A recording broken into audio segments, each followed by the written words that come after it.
Topic है इस press conference का, वो मदर ऑफ डेमोक्रेसी में मर्डर ऑफ डेमोक्रेसी लगातार कैसे किया जा रहा है, उसी को उजागर करने का, उसी सच को बताने का है।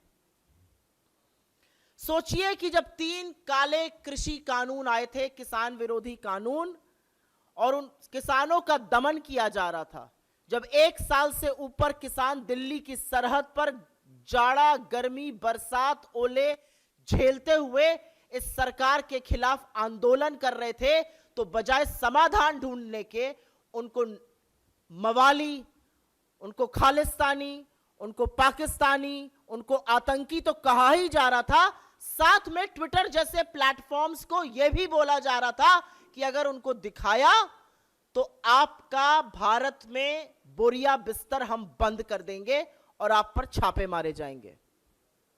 और याद रखिएगा, अपने घमंड और अहंकार में चूर्ण इस देश का डरपोक तानाशाह प्रधानमंत्री तब तक चुप रहा जब तक 700 से ज्यादा किसानों की शहादत नहीं हो गई, और चुनावी नफा नुकसान देखते हुए 3 काले कृषि कानून वापस लिए।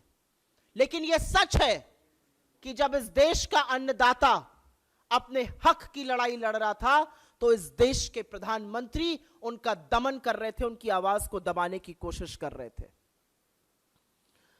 और आपको याद दिला दूं, यह मई 2021 की बात है। किसान आंदोलन चल रहा था, अपनी चरम सीमा पर था,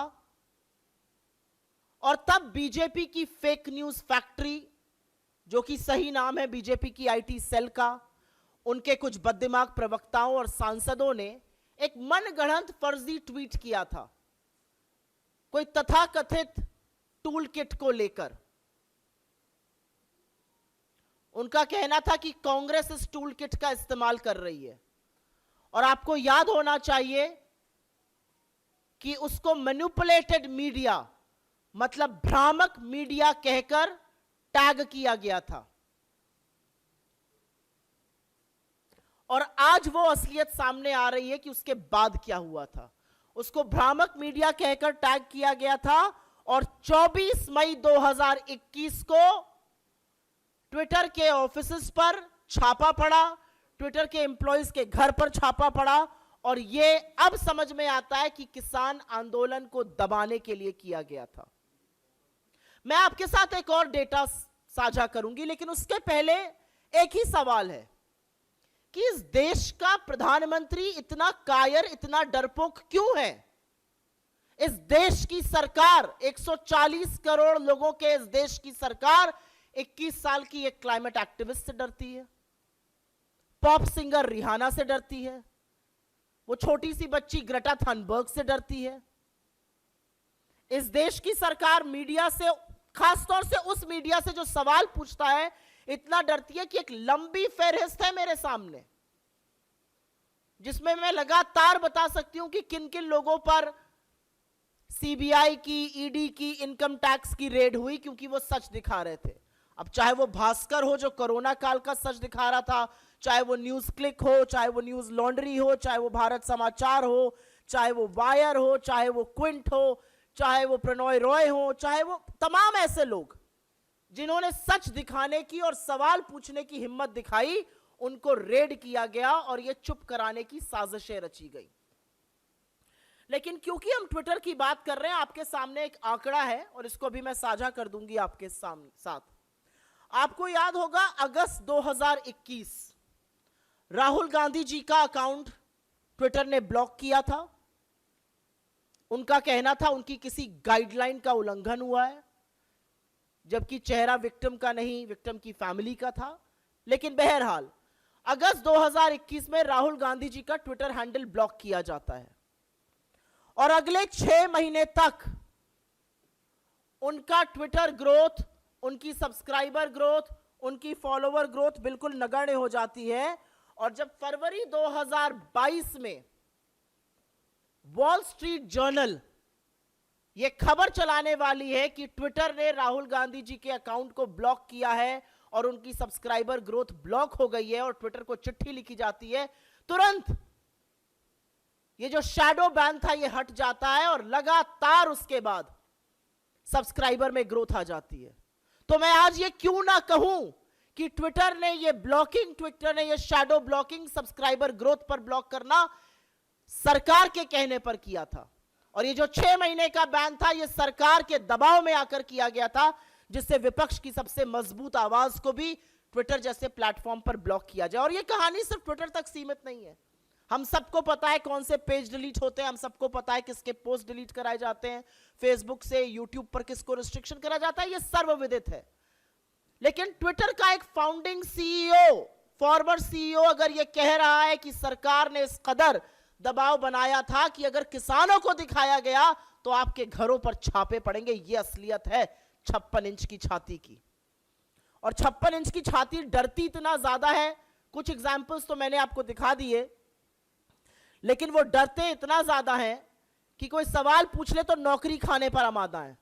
अभी थोड़े दिनों पहले अमेठी में सबने देखा, स्मृति ईरानी जी जा रही थी, पत्रकार ने सवाल पूछने की हिम्मत दिखाई, 12 घंटे से अंदर में पत्रकार की नौकरी खा ली। बड़ा संतोष आया होगा, बड़ी संतुष्टि आई होगी। नौकरी एक बना नहीं सकते, लेकिन खाने में सबसे आगे रहते हैं।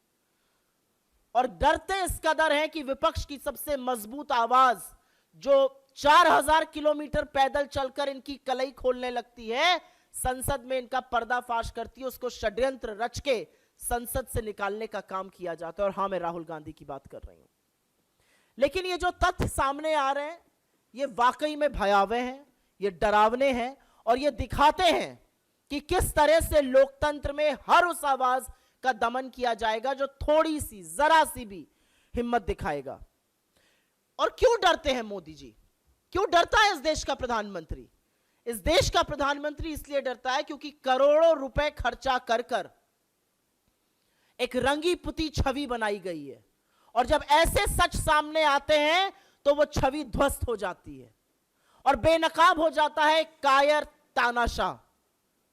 मैं मोदी जी की जो कायरता है उस पर 2 बात जरूर बोलूंगी, क्योंकि जब भी आप इनको सच का सामना कराइए, जब भी आप इनको आईना दिखाइए, तो अंतरराष्ट्रीय साजिश का एक बहाना बनाया जाता है। और जैसा कि हमेशा होता है, सरकार की ओर से एक बेसिर पैर का ट्विटर ने फलाने कानून का उल्लंघन किया। किस कानून का उल्लंघन किया किसी को नहीं पता है। हाँ, एक कानून का उल्लंघन किया, शायद चरण वंदन पे थोड़ी कमी कर दी होगी, यह कानून का उल्लंघन था।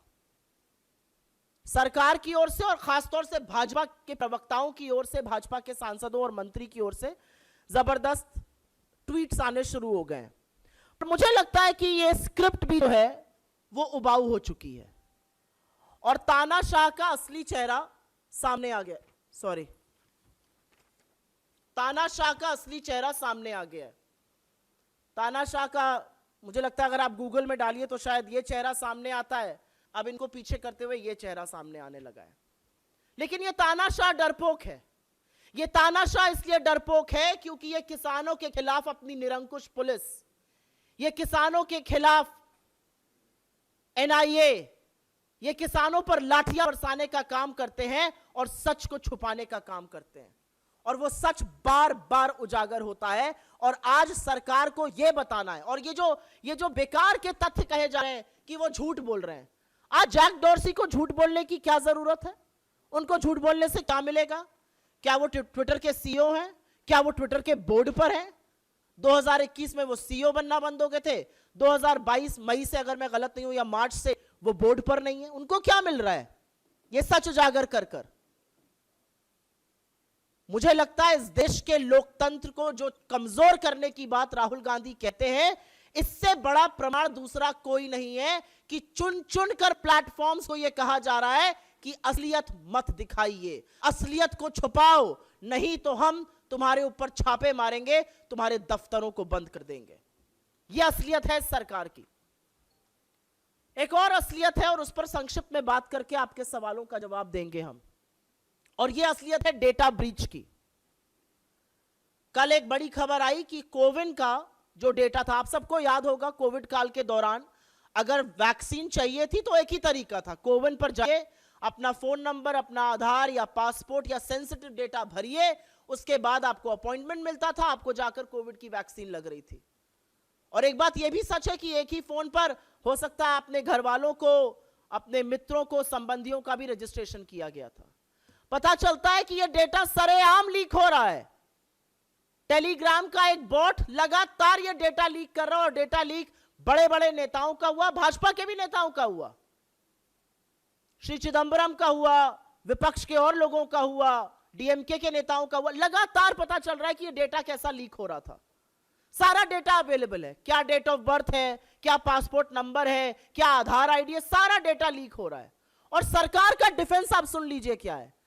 सरकार के जो आजकल सबसे बड़े विश्वगुरु बने हुए एक और मंत्री हैं, जो राज्य मंत्री हैं इंफॉर्मेशन टेक्नोलॉजी के, उनका डिफेंस क्या है? नहीं नहीं, ये कोविन डेटा लीक नहीं है, ये कोई पहले का डेटा कोविन का लीक हुआ था, उसका ब्रीच हुआ था, वहां से आ रहा है। तो हमारे कुछ सवाल है इस पर। जो पहले का डेटा लीक, जिसको alleged breach and stolen data कहा जा रहा है, क्या उसके बारे में सरकार ने कोई कार्रवाई की थी? यह पब्लिक क्यों नहीं किया गया कि वो कौन सा डेटा था? एफआईआर क्यों नहीं लॉन्च करी गई? ये कहां से डेटा लीक होता है? कैसे एक थर्ड पार्टी टेलीग्राम पर सिर्फ नंबर डालने से सारा डेटा मिला जा रहा है? क्या है यहां का डिजिटल पब्लिक इंफ्रास्ट्रक्चर? लगातार सरकार आपका डेटा बटोरने की कोशिश करती है, क्या वो कोविन ऐप हो, क्या वो उमंग हो, क्या वो डिजी यात्री हो, लगातार लोगों का डेटा लिया जाता है। आप डेटा लेते क्यों है जब आपसे डेटा संभलता नहीं है? ये पहली बार तो उल्लंघन है नहीं। और एक बात यह भी सच है कि 2017 में इस देश के उच्चतम न्यायालय ने, इस देश के सबसे बड़े न्यायालय ने डेटा को राइट टू प्राइवेसी बताया था। उस राइट टू प्राइवेसी का क्या हो रहा है? सरकार ने कमेटी बना दी, सरकार ने कंसल्टेशन किया, अब फिर से पूरा काल चक्र शुरू हो रहा है डेटा के कानून का। तो सवाल यह कि यह डेटा गया कैसे कोविन ऐप से, किसके पास गया, और सरकार की क्या जिम्मेदारी? क्या सरकार यह कहकर बचाएगी कि पुराना डेटा था?